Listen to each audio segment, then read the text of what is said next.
Bem-vindos à Igreja Evangélica Livre em São Paulo. Eu sou o pastor Klaus Rempel e para mim é uma grande alegria estar nesse momento conectado com você. Hoje é domingo, dia 14 de abril de 2021, dia do Senhor e também o dia da ceia do Senhor. E é bom estarmos assim reunidos como igreja, mesmo virtualmente, nesse domingo. Queremos ter nesse momento o nosso culto juntos e vamos celebrar ao Senhor e vamos prestar esse culto ao nosso Deus.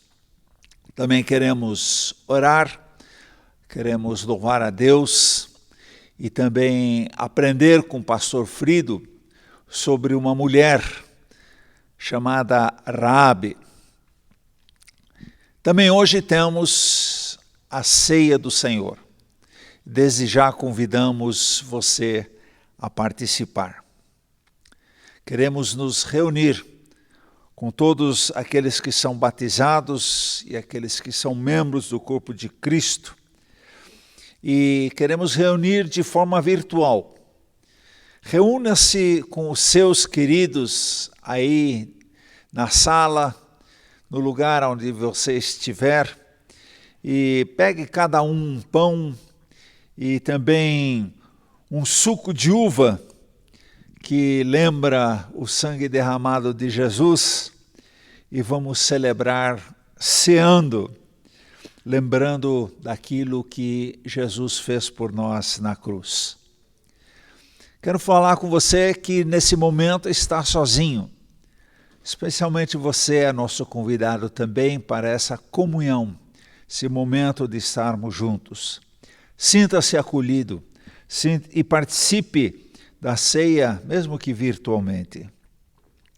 Antes de seguirmos a nossa programação, queremos deixar um lembrete importante para a igreja. Como igreja, nós queremos cumprir a tarefa que Jesus nos deu, de irmos em direção às pessoas e fazermos discípulos, fazermos seguidores de Jesus, não importa onde, aqui em São Paulo e até os confins do mundo. Desejo a você um bom culto.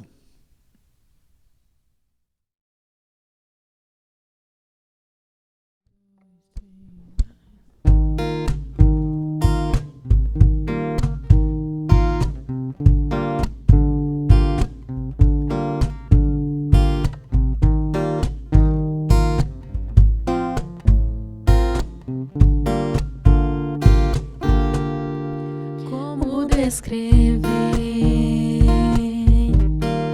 Como explicar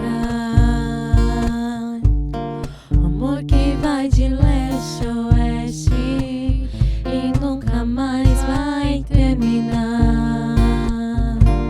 Tu me conheces bem, sabes quem eu sou. Não há como me esconder de ti, tu sempre sabes onde estou. É de coração tudo que eu disser, um hino de louvor a Jesus de Nazaré. Se as palavras não mostrarem como é grande a minha gratidão, mesmo assim, Senhor, receba meu louvor, é de coração. Não vou esquecer, não vou desprezar o amor que tu me revelaste ali pra me resgatar. Tu me conheces bem, sabes quem eu sou.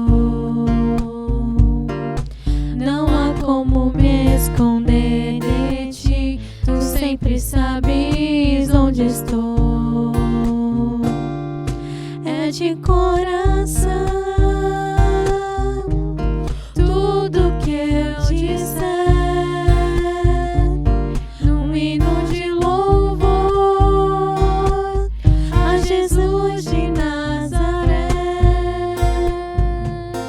Se as palavras não mostrarem como é grande a minha gratidão, mesmo assim, Senhor, receba meu louvor, é de coração,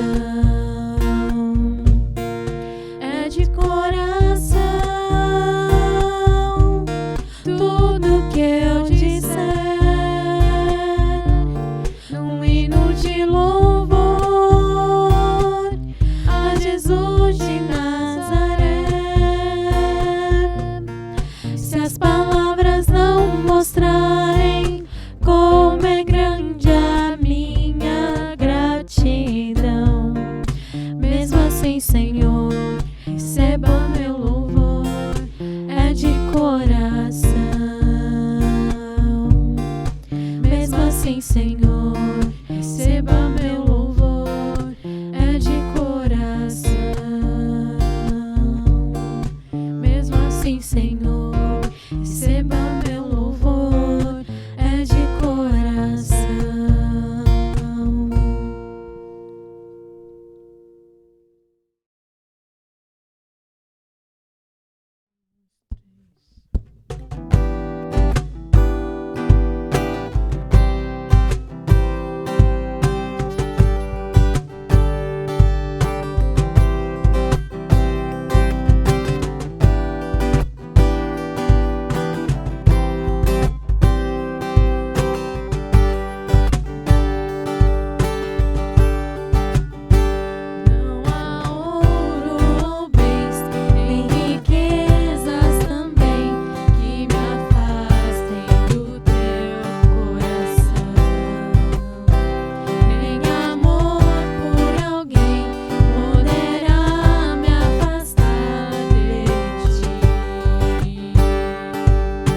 Muito bem-vindos a cada um de vocês. Hoje, na nossa sequência de nossa série, O Futuro se Constrói Hoje, baseado, sim, no livro de Josué. Nós queremos olhar juntos, e eu quero convidar você a se ligar comigo também nesse texto, e queremos pensar sobre a graça de Deus. Nós somos o que somos por causa da graça de Deus. Estamos onde estamos também conduzidos e sustentados pela graça de Deus. E nessa manhã queremos olhar um personagem em especial que experimentou essa graça de Deus de uma maneira bem peculiar. E nós queremos olhar na história do capítulo 2 do livro de Josué, para que nós possamos aprender também como a graça de Deus pode também agir em minha e na sua vida. O personagem em questão nessa manhã é Raabe, muito bem conhecida por todos nós. E a história começa assim no versículo 1. Então Josué, filho de Num, enviou secretamente a Sitim 2 espiões e lhe disse: Vão examinar a terra, especialmente Jericó. E eles foram e entraram na casa de uma prostituta chamada Raabe. E ali passaram a noite. Algumas histórias da Bíblia parece que não encaixam tão bem. A cova dos leões se encaixa muito bem com Daniel. Já a prostituta Raabe parece que não encaixa aqui nos relatos bíblicos. Quando nós éramos crianças, nós cantávamos uma música que dizia: Vem com Josué lutar em Jericó, falando acerca desse momento que nós vamos olhar aqui no livro de Josué, capítulo 2, e o capítulo 6 é quando Jericó é tomada. Nós cantávamos essa canção, mas parece-me que não existe nenhuma música falando sobre Raabe, até onde eu conheço. A Bíblia fala sobre a prostituta Raabe. 3 vezes você encontra esse termo no Antigo Testamento. Aqui, uma vez no capítulo 2, e também nos capítulos 6 por 2 vezes. Ela é chamada de prostituta. No Novo Testamento, 2 vezes. Uma vez em Hebreus e outra vez no livro de Tiago. E aqui nós olhamos que Deus quer que quando nós lembremos de Raabe, que também lembramos que ela era uma prostituta. Isso parece meio chocante para cada um de nós. Hollywood, ele meio que glamourizou a sexualidade ou a prostituição. O sexo se tornou tão casual que não ficamos mais chocados com nada. No momento em que nós vivemos no dia de hoje, ou nos tempos em que nós vivemos, parece que nada mais nos choca no quesito de área sexual. Mas embora a nossa geração não queira acreditar, embora ela queira glamourizar cada vez mais essa questão do pecado sexual, o pecado sexual deixa uma cicatriz profunda na alma. E aqueles que negam isso, aqueles que dizem que não se sentem mal por causa disso, mentem para si mesmos. Pecados sexuais deixam cicatrizes terríveis e profundas em nossa alma. O registro bíblico, infelizmente, não nos dá muitos detalhes sobre Raabe, sobre quem ela era. Nós sabemos que ela morava em Jericó, sabemos que ela morava perto da muralha da cidade, tanto é que ela coloca o cordão lá depois. Ela evidentemente conhecia muito bem ali, ou ela era muito bem conhecida na redondeza, até porque os homens, os espiões, não tiveram nenhuma dificuldade de entrar em contato com ela ou encontrar a casa dela. Também o rei não teve nenhuma dificuldade de ir procurá-la para saber acerca dos espiões que ela escondia. Mas há muitas coisas que nós não sabemos sobre ela. Nós não sabemos, por exemplo, como ela se tornou prostituta. Nós não sabemos quais foram as circunstâncias que a levaram a isso. Não conhecemos o seu histórico familiar.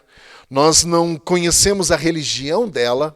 Sabemos que ela fazia parte dessa sociedade que era idólatra e de uma expressão imoral, às vezes até da idolatria deles, no sacrifício a crianças, que era comum entre os cananeus. Mas não sabemos se ela foi criada para acreditar em algum deus ou não. Mas também nós não sabemos se ela ansiava mudar de vida. Nós não sabemos, a Bíblia não nos diz. Mas nós sabemos algumas coisas. Nós sabemos que quando nós chegamos ao final da história de Raabe, ela não é mais uma prostituta, ela é agora uma filha de Deus. E sabemos que ela está incluída na galeria dos heróis da fé de Hebreus capítulo 11. E ainda mais interessante, ela está na lista da genealogia de Jesus. Algo que é absurdo de você pensar. A genealogia de Jesus você vai encontrar em Mateus capítulo 1, mas se você olhar a lista lá em Mateus capítulo 1, ou mesmo de Hebreus capítulo 11, é interessante quando você percebe que o nome dela está lá. A avaliação de Deus, ela é muito diferente da minha e da sua avaliação. Nós costumamos olhar muito o exterior, nós avaliamos muitas vezes as coisas baseadas pela nossa cultura ou a nosso jeito de encarar as coisas, mas a avaliação de Deus é diferente. E quando a Bíblia conta a história, ela não tenta encobrir o passado. Quando a Bíblia conta a história de Davi, expõe fatos sórdidos a respeito da vida de Davi. Portanto, quando nós chegamos a essa personagem em especial, a Bíblia também não encobre fatos. 5 vezes ela é chamada de prostituta na Bíblia, sendo que uma vez seria o suficiente. Mas isso nos mostra que escolhas têm consequências. Assim como nós lembramos que Pedro negou Jesus e que Judas traiu Jesus, nós lembramos de que Raabe era uma prostituta. Então, nós olhamos para esses tipos de abordagens que o texto faz e nós somos imediatamente confrontados com essa realidade. Mas um detalhe precisa ser ressaltado: ela era uma prostituta, ela não permaneceu mais, e isso sim é o que ela era, uma ex, né? Uma mulher que foi alcançada pela graça de Deus, uma graça que alcançou essa mulher num lugar improvável, no meio de uma cidade pecaminosa, no meio de uma cidade imoral, cercada de idolatria imoral, vivendo uma vida dissoluta, uma vida pregressa. Essa mulher foi alcançada pela graça de Deus e ela se torna uma mulher de fé. Como isso aconteceu? Essa é a nossa pergunta, esse é o nosso tema dessa manhã. Como a graça de Deus pode alcançar alguém? Talvez nessa manhã, nesse momento, você esteja pensando em alguém em especial, alguém que talvez você próprio, nesse momento, esteja duvidando de que seja possível ser alcançado pela graça de Deus. Há esperança para todo ser humano sobre a face da terra, independente de onde ele está, independente de quem ele é, independente de uma vida pregressa ou não. A graça de Deus pode alcançar todas as pessoas. Vamos olhar o que acontece na vida dessa mulher e depois podemos olhar também para a nossa vida, como nós podemos aplicar isso. Primeira coisa, versículo 1 ao versículo 7. Vamos ler esse texto do capítulo 2. Então Josué, filho de Num, enviou secretamente de Sitim 2 espiões. Ele disse: vão examinar a terra, especialmente Jericó. Eles foram e entraram na casa de uma prostituta chamada Raabe e ali passaram a noite. Todavia o rei de Jericó foi avisado: alguns israelitas vieram aqui esta noite para espionar a terra. Diante disso, o rei de Jericó enviou esta mensagem a Raabe: mande embora os homens que entraram em sua casa, pois vieram espionar a terra toda. Mas a mulher que tinha escondido os 2 homens respondeu: é verdade que os homens vieram a mim, mas eu não sabia de onde vinham ou de onde vinham. Ao anoitecer, na hora de fechar a porta da cidade, eles partiram. Não sei por onde eles foram, corram atrás deles, talvez os alcance. Ela, porém, os tinha levado para o terraço e os tinha escondido sob os talos de linho que havia arrumado lá. Os perseguidores partiram atrás deles pelo caminho que vai para o lugar da passagem do Jordão, e logo que saíram, a porta foi trancada. Esse é o início de toda a história. O início dessa mulher, para ser alcançada pela graça de Deus, talvez na nossa lista estaria em último lugar. O início dela não era nada promissor. Raabe tinha pelo menos algumas coisas aqui contra ela que desqualificariam ela como uma candidata à graça de Deus. Primeira coisa, ela era uma mulher. Quando nós olhamos para essa circunstância em que ela vivia uma realidade de um mundo onde as mulheres eram rotineiramente vitimadas e brutalizadas. E ao incluir a história de Raabe no relato bíblico, Deus quer que saibamos que o terreno está nivelado. Não há mais distinção diante do Senhor. Estamos todos nivelados ao pé da cruz. Homens e mulheres nivelados ao pé da cruz. E é isso que essa história nos comunica. Mesmo nessa idade degradante em que essa história se encontra, uma mulher foi incluída em igualdade de condições com os homens da família da fé. Esse é um início nada promissor por causa da circunstância dela. Ela era uma mulher, então provavelmente isso não seria tão bem visto. Segunda coisa, ela era uma gentia, e ela não fazia parte da aliança de Deus com o povo israelita. Ela era uma estrangeira, uma estranha, e ela começa a história como uma forasteira completa. Ela não sabia nada sobre Deus, ouviu algumas histórias sobre os israelitas, mas pela fé aceita esse Deus israelita e o seu povo, e quando vem o ataque a Jericó, ela é a única pessoa poupada enquanto a cidade inteira foi destruída. Ela e a sua família, é verdade, mas enquanto toda a cidade é destruída, ela com a sua família são os únicos poupados. E essa também é uma ilustração da promessa daquilo que Deus falou a Abraão lá no início, em Gênesis capítulo 12, versículo 1 e 3, quando Deus diz a Abraão, através de você, todas as pessoas da terra seriam abençoadas. Isso já é uma expressão também da bênção de Deus sobre um forasteiro, sobre uma gentia.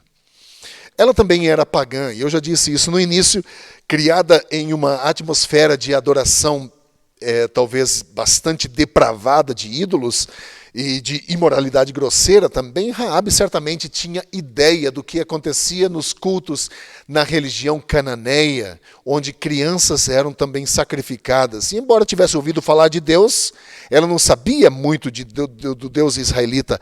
Ela conhecia algumas histórias, e baseada nessa história, ela então, pela fé, crê. Mas nós podemos olhar, ela não tinha nenhuma razão para proteger os israelitas aqui, né, os espiões, mas mesmo assim ela foi simpática com eles e arriscou a sua própria vida. Então ela era pagã, mas foi restaurada pelo Senhor. E por fim, que é a profissão dela, ela era prostituta. Era o que ela fazia para sobreviver. Alguns historiadores tentam minimizar esse fato, dizendo que ela era dona de uma estalagem ou de uma pousada, mas não é o que a Bíblia diz. A Bíblia a chama de prostituta.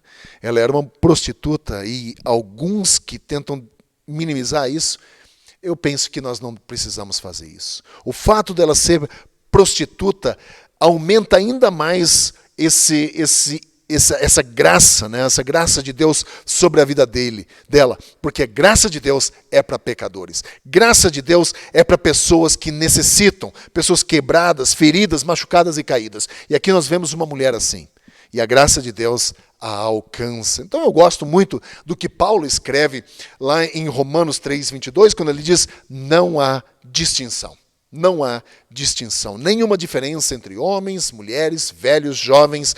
Não há diferença entre pobres, escravos, livres, grupos étnicos. Não há diferença de uma cultura versus outra cultura, um grupo versus outra cultura. Não há diferença, estamos nivelados ao pé da cruz. E na sequência, no versículo 23 de Romanos 3, ele diz que todos pecaram e estão destituídos da glória de Deus. Isso significa que todos nós estamos no mesmo barco e vamos naufragar se nós não formos alcançados pela graça de Deus. Então não existe um grupo que é mais privilegiado do que o outro, não existe favoritismo por ser homem ou favoritismo por ser mulher. A cruz de Cristo nivela todo o ser humano e não há distinção, diz Paulo. Somos todos iguais ao pé da cruz e todos nós pecamos e destituídos estamos da glória de Deus. Se não é a graça de Deus, todos nós naufragaremos. Eu gosto muito disso. Eu gosto muito dessa frase de Paulo. Então o início dessa mulher não foi nada promissor. nada promissor. Não é suficiente dizer que existe graça até para pessoas como Raabe. Isso não é suficiente. Porque se eu disser isso, eu me coloco num status talvez melhor do que Raabe. Mas o que eu posso dizer é, e eu sou feliz ao dizer isso, é que há graça até para pessoas como eu. Até para pessoas como você. A graça de Deus é a única maneira, é o único caminho de chegarmos ao Senhor, ao céu, à vida eterna. Então, primeira coisa, a vida de Raabe não foi fácil, o início dela não foi nada promissor, ela, em nossa escala de valores, talvez estaria no último lugar como uma candidata da glória, da graça de Deus sobre a vida dela. Essa é a primeira coisa. Um início nada promissor. Segunda coisa, uma conversão notável. Veja o que diz o versículo 8 ao versículo 13. Antes de os espiões se deitarem, Raabe subiu ao terraço e lhes disse: sei que o Senhor lhes deu esta terra. Vocês nos causaram um medo terrível, e todos os habitantes desta terra estão apavorados por causa de vocês. Pois temos ouvido como o Senhor secou as águas do Mar Vermelho perante vocês quando saíam do Egito. E o que vocês fizeram ao leste do Jordão com Seom e Og, os dois reis amorreus que vocês aniquilaram.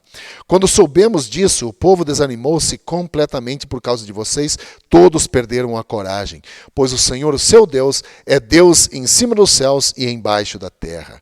Jurem-me pelo Senhor que assim como eu fui bondosa com vocês, vocês também serão bondosos com a minha família.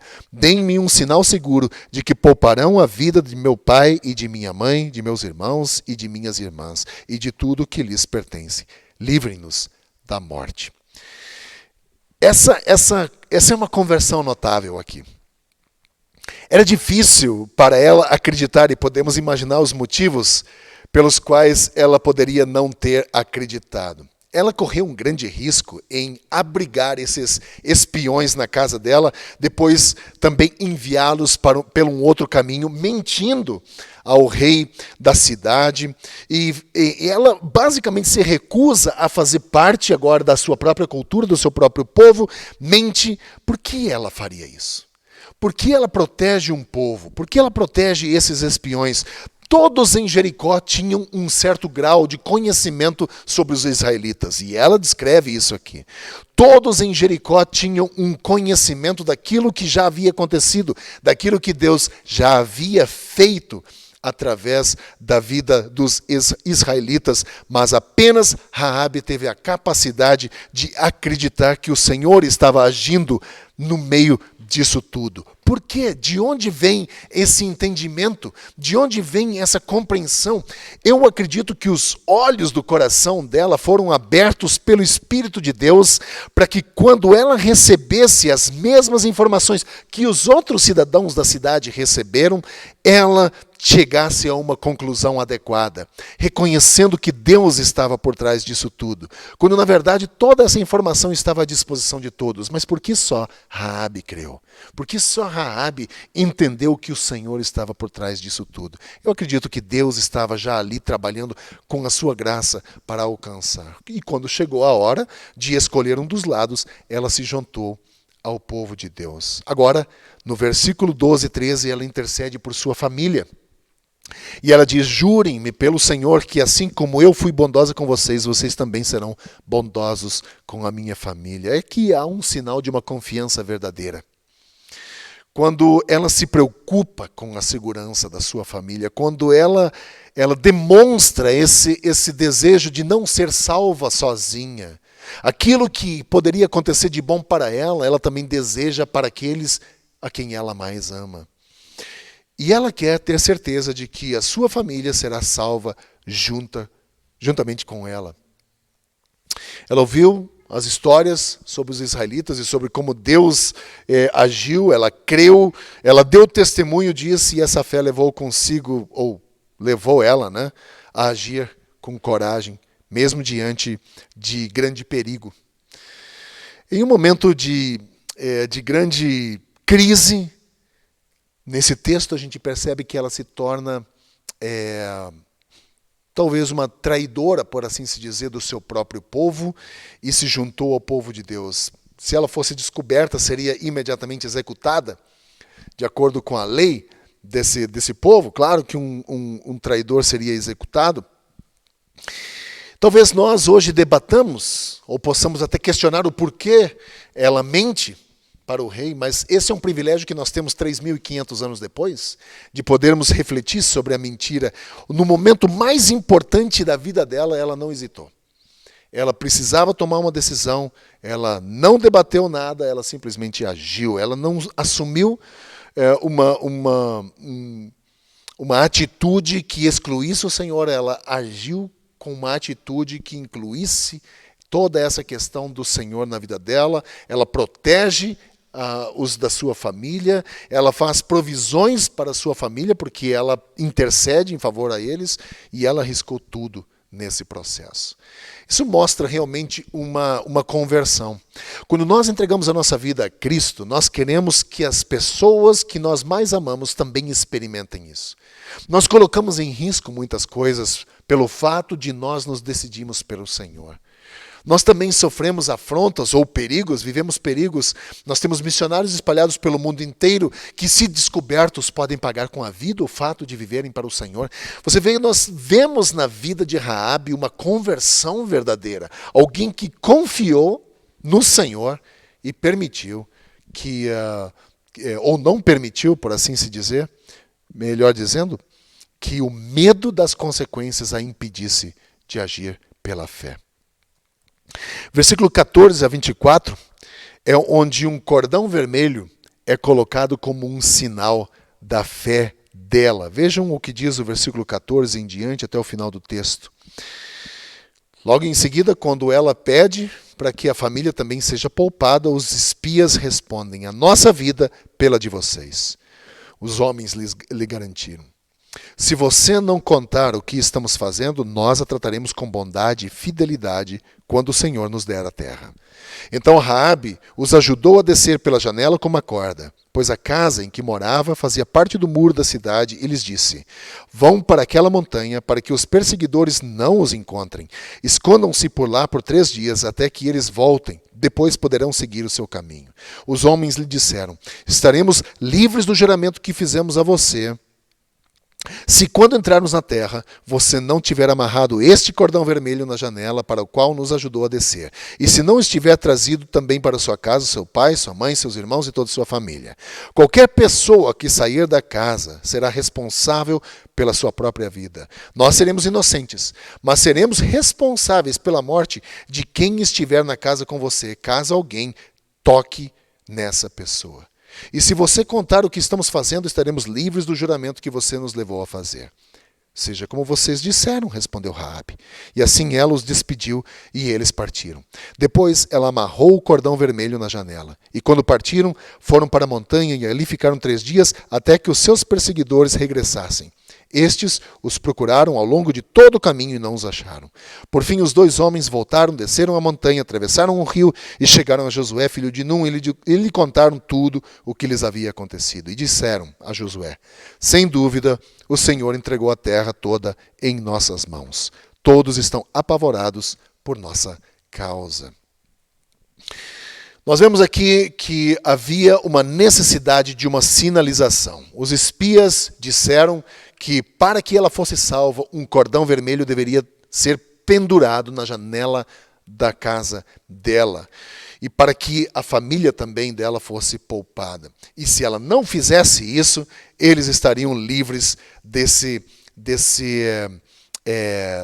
compromisso, dessa promessa que fizeram. Por que um cordão vermelho? Poderia ter sido qualquer outra cor, mas por quê? No caos de uma batalha, provavelmente um cordão vermelho seria facilmente identificado no meio daquele caos todo, no meio da gritaria, da correria.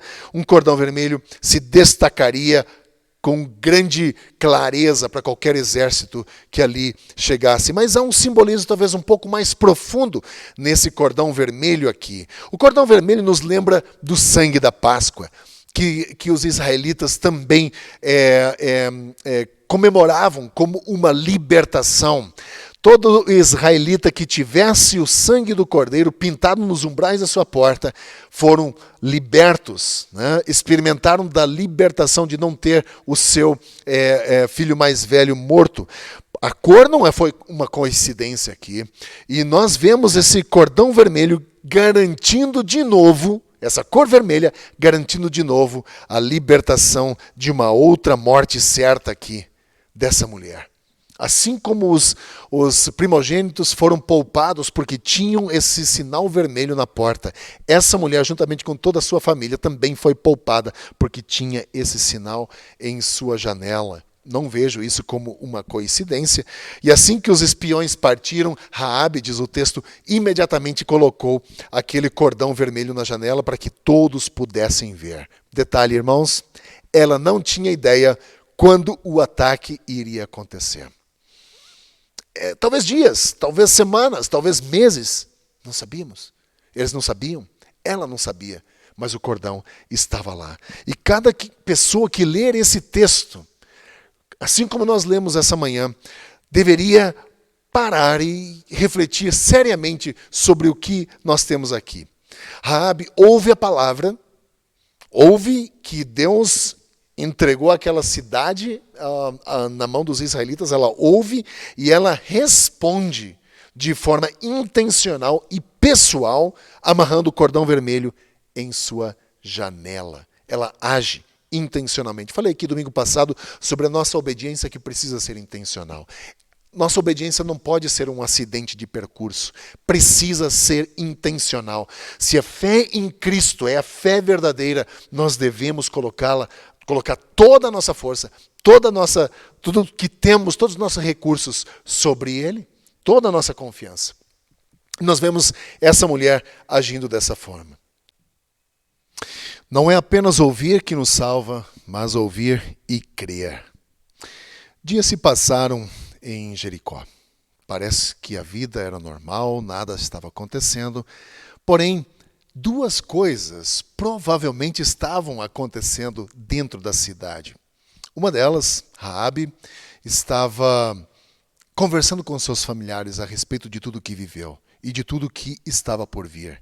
E talvez ali já preparando a sua família para que viessem morar com ela, para que pudessem experimentar também desse livramento. A segunda coisa, Josué conduziu o seu exército de Israel, através do Jordão, subiu em direção a Jericó. Milhares de homens armados, prontos para a batalha.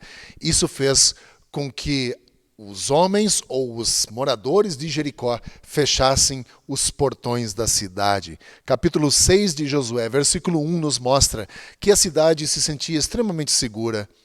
Eles fecharam o portão e pensaram que 400 mil homens vindo em direção à cidade não seria páreo para as paredes duplas da cidade. Na destruição de Jericó, que se seguiu logo em seguida, apenas uma família foi poupada ali. E os soldados judeus mantiveram assim a promessa feita a Raabe. E assim a prostituta, Raabe, sobrevive juntamente com a sua família. E aqui nós temos uma mensagem atemporal. Por mais de 2000 anos, alguns expositores cristãos veem dois temas principais nessa história de Raabe que nós olhamos aqui essa manhã. Primeira coisa, que ninguém está tão longe da graça de Deus que não pode ser alcançado por Ele. Mesmo no meio do julgamento, no meio de uma destruição, no meio de um caos, Deus estende a mão e salva uma prostituta que se volta para Ele com fé. Ninguém está tão longe que não pode ser alcançado. Qual é o seu pecado? O que faz você imaginar que a graça de Deus não é suficiente para alcançar você? Ou talvez você conheça alguém que já várias vezes você tenha pensado que não há mais jeito, que é impossível. A graça de Deus pôde salvar Raabe. A graça de Deus pode salvar qualquer um, incluindo a mim e a você. A segunda coisa dessa mensagem atemporal é que a salvação significa escolher o lugar certo ou o lado certo. Para o cristão significa escolher Jesus, ou para o ser humano significa escolher Jesus. No caso de Raabe, ela teve que optar para poder experimentar essa salvação. Quanto Raabe sabia sobre Deus? Muito pouco. E essa é eventualmente também o nosso questionamento. Quanto de Deus eu preciso saber para ser salvo? Honestamente, essa é uma resposta talvez simples. Não precisa saber muito. Mas aquilo que nós sabemos, devemos agir baseado naquilo. Como eu disse antes, nós não somos salvos apenas por aquilo que ouvimos, mas somos salvos quando ouvindo, agimos de acordo com aquilo que ouvimos. E aqui agora estão algumas sugestões, umas boas notícias para cada um de nós. Deus não consulta o nosso passado para determinar o nosso futuro. Deus não faz isso. Deus se agrada de salvar pecadores, que todos os pecadores corram em direção a Ele. E o que aconteceu com Raabe depois que Jericó foi tomada? Mateus 1 contém uma genealogia que começa com Abraão e termina com Jesus. E a genealogia de Mateus capítulo 1, versículos 5 e 6 diz o seguinte: Salmão gerou Boaz, cuja mãe foi Raabe. Boaz gerou Obed, cuja mãe foi Rute. E Obed gerou Jessé, e Jessé gerou o rei Davi. E se você seguir a genealogia, significa que Raabe, a ex-prostituta, se tornou trisavó do rei Davi. Se você conhece Jesus, um dia você a encontrará no céu. Um dia você terá esse encontro com ela lá também. E lá, finalmente, ela não será mais a Raabe, a prostituta. Ela será sempre conhecida como Raabe, a filha de Deus. Aquela que foi alcançada pela graça de Deus. E eu não posso terminar esse sermão nessa manhã sem comentar sobre o milagre da graça de Deus. Os cananeus construíram um muro espesso ao redor da sua cidade, mas nenhum muro pôde impedir a entrada de Deus. Ninguém está fora do alcance da graça de Deus. E nessa manhã, quando nós comemoramos ou celebramos a ceia do Senhor, nós podemos nos alegrar de que Jesus está edificando a sua igreja ao redor do mundo e tem o seu povo nos lugares mais improváveis. Não há paredes altas suficientes para impedir a entrada e a ação do Espírito Santo. Não há coração duro demais que não possa ser quebrantado pela ação da graça de Deus na vida dessa pessoa. E a palavra de Deus não está limitada a mim, não está limitada a você, não está limitada à geografia, não está limitada à oposição. Atinge pessoas que o resto de nós nunca vê. Se você é Raabe, há graça para você. Se você conhece uma Raabe, não desista. Continue crendo, continue orando e continue dando o suporte.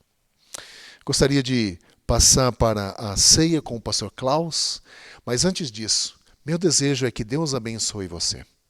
Nunca desista da graça de Deus, nunca duvide da graça de Deus. Ore para que a graça de Deus te sustente e te conduza, e que Ele te abençoe ricamente. É o que eu desejo a cada um de vocês nesse dia, em nome de Jesus.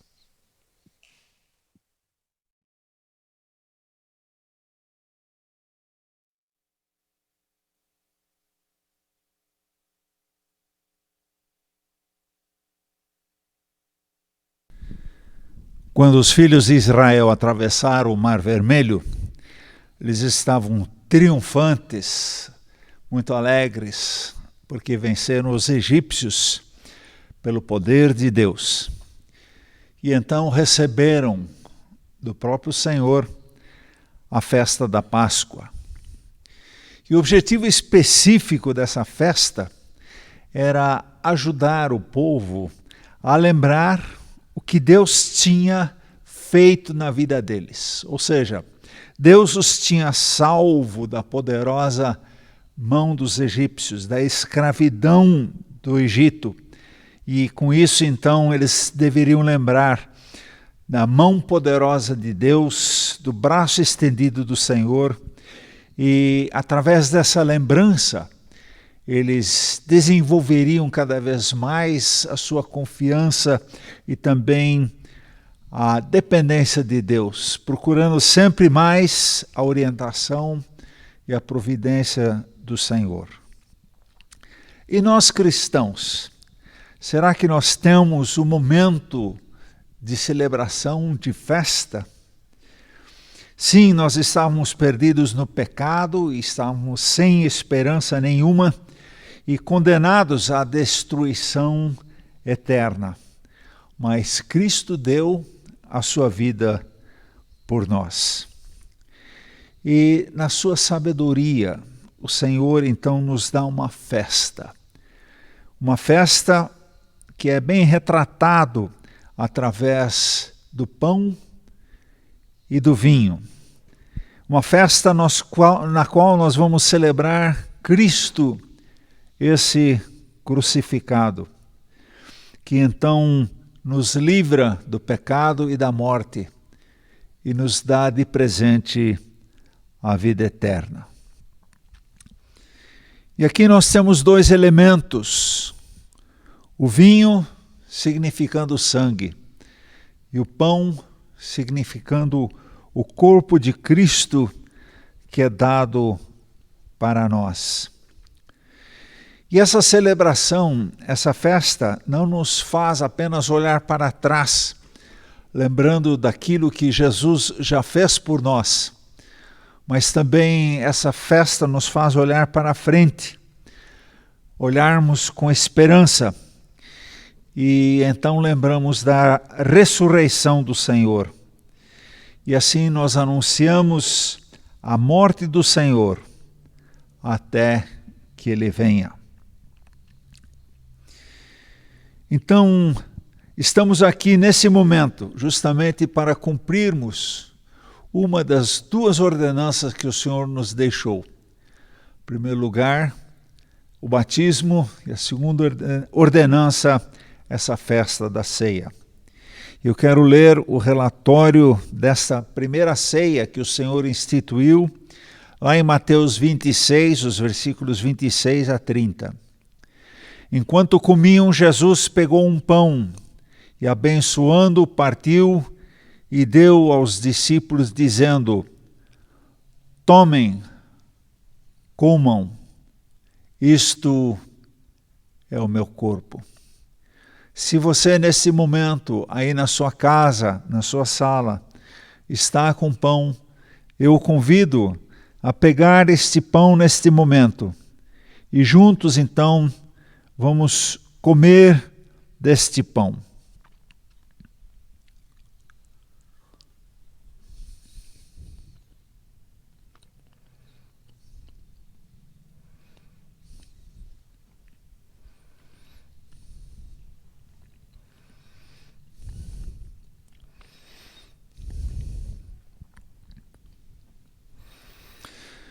Da mesma forma, o sangue, ele foi necessário para a nossa purificação.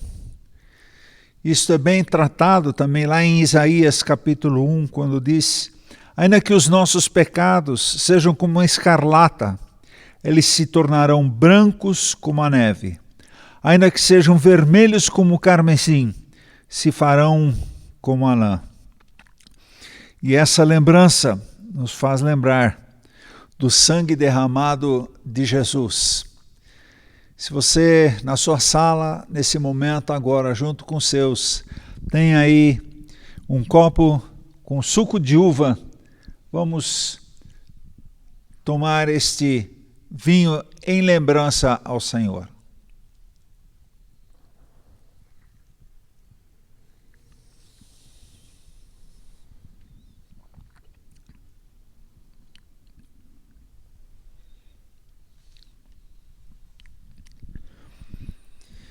O Senhor Jesus, com isso então, nos deixa essa festa, essa celebração, para lembrarmos sempre de novo daquilo que Ele fez por nós lá na cruz.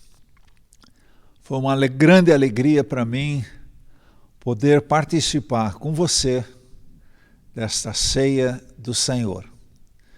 Que Deus o abençoe ricamente.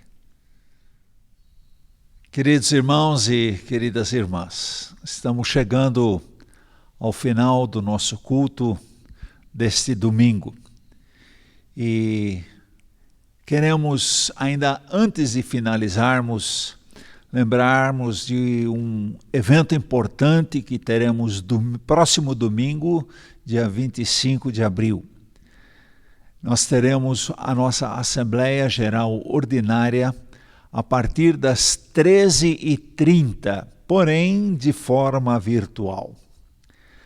Paula, nossa secretária, já deve ter enviado a você todas as instruções de como participar, como ter realmente parte, como fazer parte da nossa Assembleia virtualmente. Queremos realizar com isso essa Assembleia tão necessária para sabermos do andamento da nossa igreja através de relatórios e demais informações. Portanto, não esqueça, próximo domingo, a partir de 13h30, a nossa Assembleia Geral Ordinária, de forma virtual. E agora encerramos o nosso culto e vamos pedir a bênção do Senhor sobre as nossas vidas. Senhor, nós pedimos sobre cada um de nós a sua graça. Pedimos sobre cada um de nós a sua misericórdia. Pedimos sobre cada um de nós a sua bênção. Especialmente pedimos sobre nós a tua proteção também, nesta semana que se inicia. Que a graça do Senhor Jesus, o amor de Deus o Pai, e as divinas consolações do Espírito Santo esteja sobre você. Isso nós pedimos no nome do Deus Todo-Poderoso, Deus Pai, Deus Filho, Deus Espírito Santo. Amém. Amém.